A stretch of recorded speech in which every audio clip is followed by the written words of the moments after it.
এবার কপাল পুল্ল ডক্টর ইউনূস সমন্বয়ক এবং উপদেষ্টাদের শেখ হাসিনাকে বাংলাদেশে পাঠাচ্ছে প্রধানমন্ত্রী করে জাতিসংঘ এবং নরেন্দ্র মোদী। এইদিকে সেনাপ্রধান কঠিন অ্যাকশনে গিয়েছেন। বিস্তারিত জানতে ভিডিওগুলো সম্পূর্ণ দেখতে থাকুন।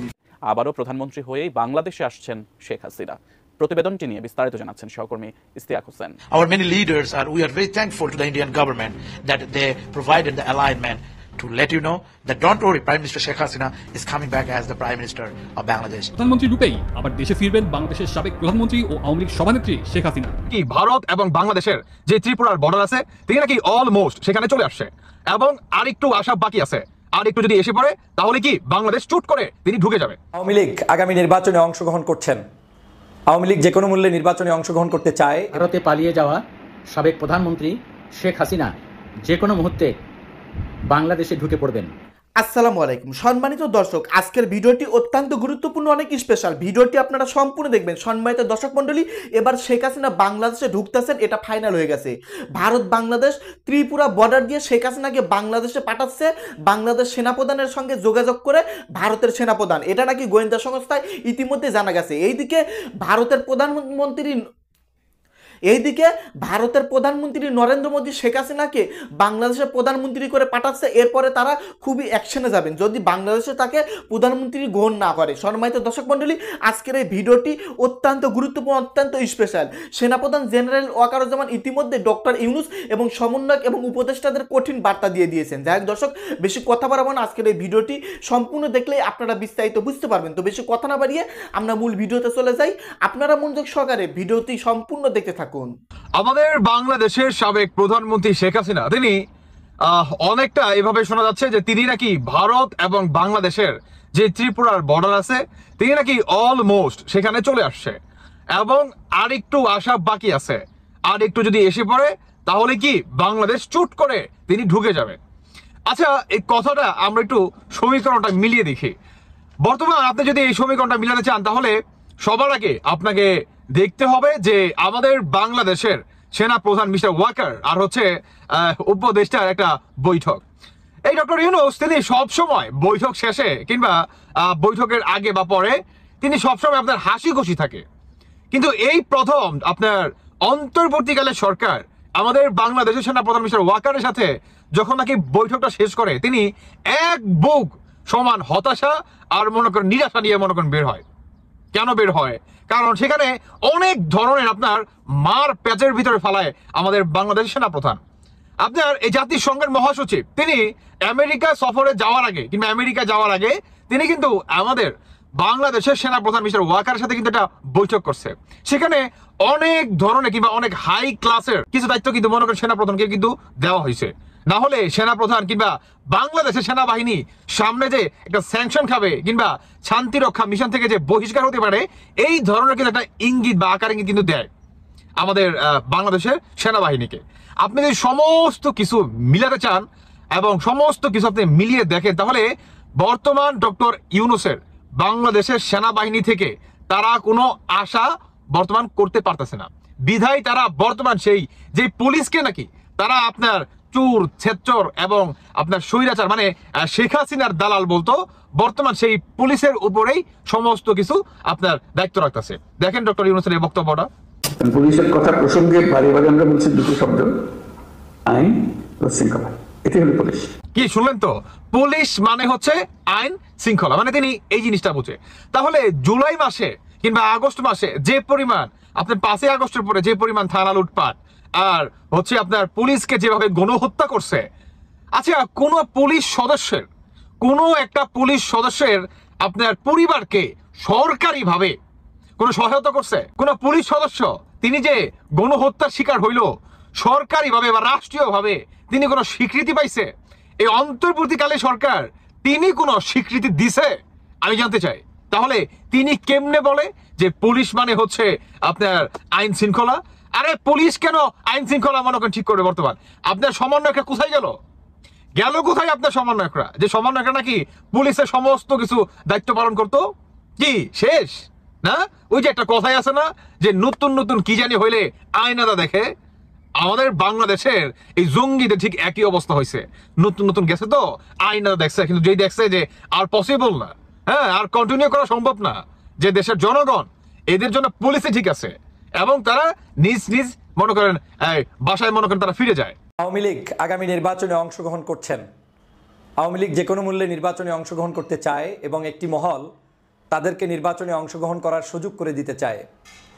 বাংলাদেশে আওয়ামী লীগের এখন যে পলিসি, যেটা আমি প্রায় 3-4 মাস আগেও বারবার বলেছিলাম যে আওয়ামী লীগের উদ্দেশ্য হচ্ছে তারা যে কোনো মূল্যে আগামী সংসদ নির্বাচনে অংশগ্রহণ করা এবং যে কোনো মূল্যে সর্বনিম্ন সংখ্যক সিট পেয়েও যদি তারা সংসদে ঢুকতে পারে, এটাই তাদের বিজয়, এটাই তাদের মূল ষড়যন্ত্রের বীজ বপন শুরু। কেন বলছি এই কথা? আওয়ামী লীগ জানে যে তারা যদি সংসদের বাইরে থাকে তারা নিশ্চিহ্ন হয়ে যাবে, তাদের দল নিষিদ্ধ থাকা অবস্থায় তারা কোনো কার্যক্রম করতে পারবে না, ষড়যন্ত্র করতে পারবে না, দেশি বিদেশি মানুষকে আকৃষ্ট করতে পারবে না। যে কারণে তারা তাদের প্রয়োজনে শেখ হাসিনার নাম বাদ রেখে, শেখ পরিবারকে বাহিরে রেখে, এবং সেটা যে প্রয়োজনে বাদ রাখবে কিংবা বাহিরে রাখবে সে এমনটা নয়, বরং শেখ হাসিনার পরামর্শেই এই কার্যক্রমটা তারা করে যে কোনো একজন তৃতীয় ব্যক্তিকে, ধরেন সাবের হোসেন চৌধুরী কিংবা অন্য XYZ তাদের আওয়ামী লীগের নেতা, তাদের যে কারো নেতৃত্বে একটা এগ্রিমেন্ট করে তাদেরকে নির্বাচনের পথে নিয়ে আসা হবে। আওয়ামী লীগ ভালো করে জানে যে আওয়ামী লীগের যদি একটা খোরা, লুলা, ল্যাংড়া, চোখ নাই, হাত নাই, পা নাই, কিচ্ছু নাই, শুধু বলা হয় লোকটা আওয়ামী লীগ, ওর জাত পাত বংশ যা আছে সবাই এসে সেখানেই ভোট দিবে, এটা আওয়ামী লীগ ভালো করে জানে। এবং আওয়ামী লীগ এটাও ভালো করে জানে যে আওয়ামী লীগের যেই এখানে নির্বাচন করুক কিংবা না করুক, শেখ হাসিনা যখন আবার ফিরে আসবে কিংবা আসার প্রয়োজন বোধ করবে, কিংবা শেখ পরিবারের যে কেউ যখন বাংলাদেশের রাজনীতি ইন করবে, তখন এখন যারাই নেতৃত্ব দেখ না কেন তারাই তাকে স্পেস তৈরি করে দিবে এবং তার জন্য কাজ করবে।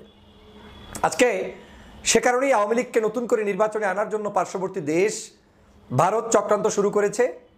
পাশাপাশি বাংলাদেশেরও ইতিমধ্যেই শোনা যাচ্ছে রাজনৈতিক অঙ্গনের কিছু কিছু জায়গায় তারা সমন্বয় করে আগামী নির্বাচনে তাদেরকে রাস্তায় রাখতে চায় কিংবা অংশগ্রহণ করাতে চায়। কিন্তু বাঙালি এই কয়েকদিনই ভুলে গেল 2000 মানুষের হত্যার কথা, 30 থেকে 50,000 মানুষ এখনো কাতরাচ্ছে বেডে হসপিটালে, সেই কথা। আওয়ামী লীগ যে জাতে একটি খারাপ দল এবং তারা যে জাতে মাতাল তালে ঠিক, যখন যেটা প্রয়োজন সেটাই যে তারা করবে এটা বাঙালি এত অল্প সময়ে ভুলে গেছেন। এই আওয়ামী লীগ যে কোনো মূল্যে আপনার ছলছাতুরি করে শুধু নির্বাচনে অংশগ্রহণ করবে। নির্বাচনে অংশগ্রহণ করে তারা যে কোনোভাবে হোক, তারা তাদের ভোট নিয়ে হোক, যেভাবে হোক, 2-4টা সিট হোক, যা হোক, তারা সেখানে জয়যুক্ত হয়ে আসতে চায়। প্রয়োজনে শেখ হাসিনার আসনে শেখ হাসিনা দাঁড়াবে না, তার দলের একজন নিশ্চিত জয়ী হবে এরকম একজন ব্যক্তিকে সেখানে নিয়ে দাঁড় করিয়ে এমপি বানিয়ে হলেও সংসদে তারা ঢুকাতে চায়। এটা আওয়ামী লীগের একটা পলিসি। আওয়ামী লীগ সবসময় মন্দের রাজনীতিতেও তারা বিশ্বাসী, সুদিনের রাজনীতিতেও তারা ভালো করে কেমন করে সেটা তো গত 16 বছর এদেশের জনগণ দেখেছেন। এই আজও আওয়ামী লীগ সেই পরিকল্পনা নিয়েই মাঠে নামছে। আমি বাংলাদেশের রাজনৈতিক দলগুলোর কাছে বলছি, যারা মনে মনে ভাবছেন যে আওয়ামী লীগ ধ্বংস হয়ে গিয়েছে, এরা নির্বাচনে আসলেই বা কি, না আসলেই বা কি, ব্যালট পেপারে একটু সুযোগ করে দেই। আপনারা যারাই এই সুযোগটা করে দেওয়ার জন্য সবচেয়ে বেশি মাতামাতি করবেন, আপনি বাংলাদেশের সবচেয়ে বেশি ক্ষতিগ্রস্ত হবেন। কারণ আপনি যে উদ্দেশ্যের চিন্তা করে আওয়ামী লীগকে প্রতিষ্ঠিত করতে চান, সেই উদ্দেশ্য আপনার জন্য হিতে বিপরীত হবে। আওয়ামী লীগের ভোট ব্যাংক যেটা থাকবে, সেই ভোট ব্যাংকটা আজকে যখনই তাদের এই খুন খারাপির এত অপরাধের পরেও তাদেরকে সুযোগ করে দিবেন, ওরা যারা খুনি, তারা তো এই খুনের বদলা, খুনের জন্য যে শাস্তি সেটা আওয়ামী লীগ দিতে যাবে না। তারা তো খুন করলেও জায়েজ মনে করে, না করলেও জায়েজ মনে করে। তারা তো তাদেরকে একটা ধর্ম বানিয়ে ফেলেছে। অতএব তারা যারা অনুসারী, তারা তাদের প্রার্থীকেই ভোট দিবে। যেটা ক্ষতি হবে সেটা হচ্ছে বাংলাদেশের গত 15 বছর পর্যন্ত যে জুলুম অত্যাচার করে নিপীড়ন করে বাংলাদেশ থেকে এই দলের নেত্রী পালিয়ে গিয়েছে, সেই যে একটি চোরার দল, এই দলটাকে আবার আপনারা প্রতিষ্ঠিত করার একটি সুযোগ করে দিবেন। এবং এটাই আমাদের জন্য ভয়াবহতা যে আমাদের দেশে এত বড় একটা গণহত্যা হওয়ার পরেও তাদেরকে নিয়েই আবার আমরা টানাটানি করছি কিংবা তাদেরকে সুযোগ করে দেওয়ার জন্য দৌড়ঝাঁপ শুরু করেছি। আমি মনে করি রাজনৈতিক দলগুলো এর জন্য দায়ী থাকবেন এবং এই অবস্থা যদি তৈরি হয়, বাংলাদেশের সর্ববৃহৎ দল থেকে শুরু করে সর্বনিম্ন দল সকলেই সেজন্য দায়ী থাকবেন।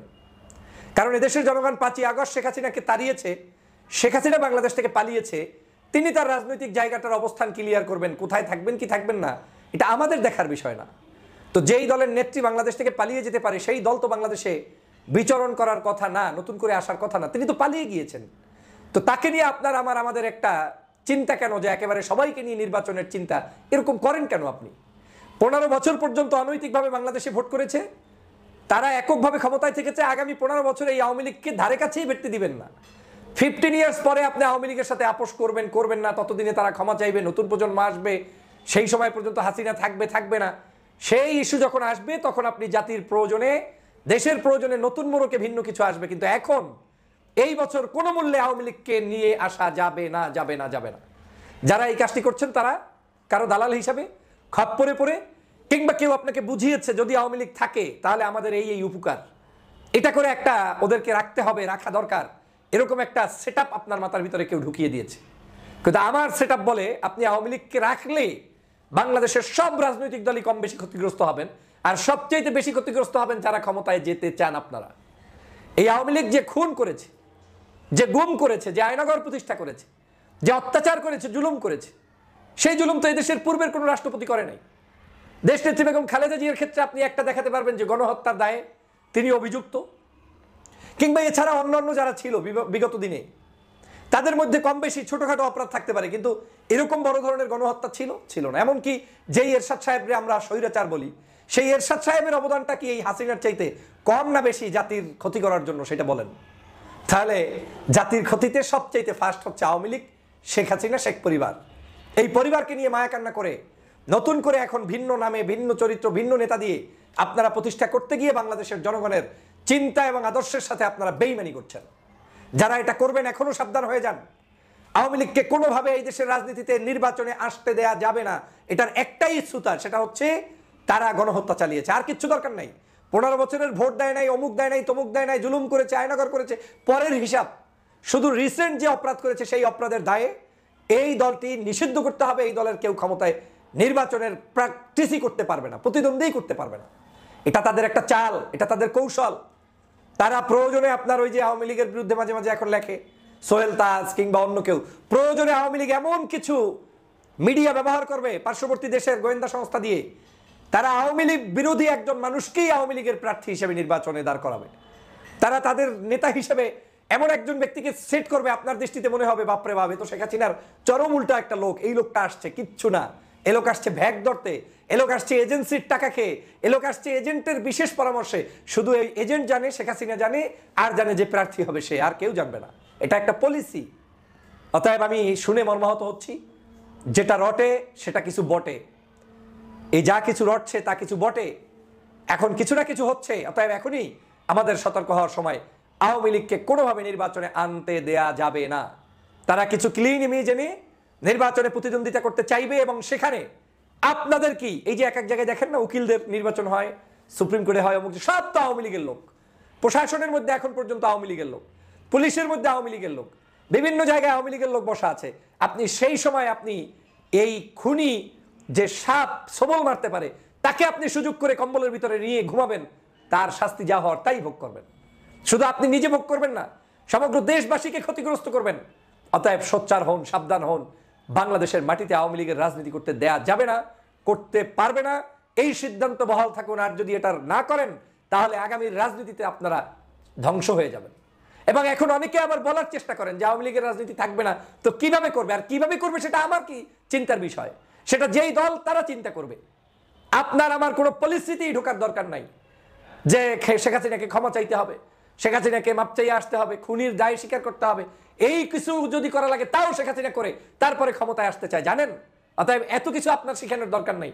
আমাদের এখন দেশের জন্য দরকার আওয়ামী লীগ মুক্ত বাকি যারা আছে তাদের মধ্যে ঐক্য, এবং সবাই মিলে একটি সুন্দর নির্বাচন করে যে ক্ষমতায় আসবে আমরা তাকে ওয়েলকাম। সম্মানিত দর্শক, আপনারা বিস্তারিত ভিডিওতে দেখতে পারলেন সমস্ত চাঞ্চল্যকর তথ্য। শেখ হাসিনা বাংলাদেশে ফিরতেছে, নরেন্দ্র মোদী শেখ হাসিনাকে বাংলাদেশের প্রধানমন্ত্রী করে পাঠাচ্ছে, নরেন্দ্র মোদীকে পাওয়ার দিয়েছেন জাতিসংঘ থেকে, এমনই কিছু সোশ্যাল মিডিয়াতে খবর পাওয়া যাচ্ছে। দর্শক মণ্ডলী, এই খবর সম্পর্কে আপনাদের মতামত কি? এইদিকে কিন্তু বাংলাদেশ সেনাপ্রধান এবং ভারতের সেনাপ্রধান মিলে শেখ হাসিনাকে আবারও ক্ষমতায় বসাতে চাচ্ছে। এইদিকে নরেন্দ্র মোদী খুবই প্রাউড ফিল করে বলেছে যে শেখ হাসিনা বাংলাদেশের প্রধানমন্ত্রী।